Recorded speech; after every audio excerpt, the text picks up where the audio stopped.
சென்னை கோடம்பாக்கத்தில் உள்ள சாமியார் மடத்தில் ரேஷ்மா ஃபவுண்டேஷன் மற்றும் நியூஸ்7 தமிழ் அன்பு பாலம் இணைந்து 25 நபர்களுக்கு மளிகைப் பொருட்களை வழங்கினர். சென்னை கோடம்பாக்கத்தில் உள்ள சாமியார் மடத்தில் மாற்றுத்திறனாளிகள், முதியோர், பார்வையற்றோர், திருநங்கைகள் மற்றும் மனநலம் பாதிக்கப்பட்ட குடும்பங்களுக்கு மளிகைப் பொருட்கள் வழங்கும் நிகழ்வு நடைபெற்றது. இதில் ரேஷ்மா ஃபவுண்டேஷன் தொண்டு நிறுவனம் மற்றும் நியூஸ்7 தமிழ் அன்பு பாலம் இணைந்து 1 மாதத்திற்கு தேவையான மளிகைப் பொருட்களை வழங்கின. இதையடுத்து தொடர்ந்து 21வது மாதமாக இந்த நிகழ்வினை நடத்தி வருவதாக ரேஷ்மா ஃபவுண்டேஷன் நிறுவனர் மணிவண்ணன் தெரிவித்தார்.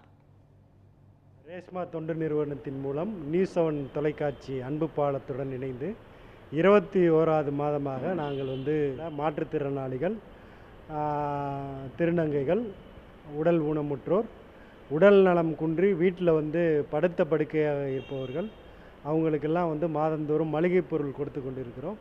இது 21வது மாதமாக கொடுத்து கொண்டிருக்கிறோம். மாதம் மாதம் அரிசி, பருப்பு, சர்க்கரை, கொண்டக்கடலை இது எல்லாமே கொடுக்குறோம்.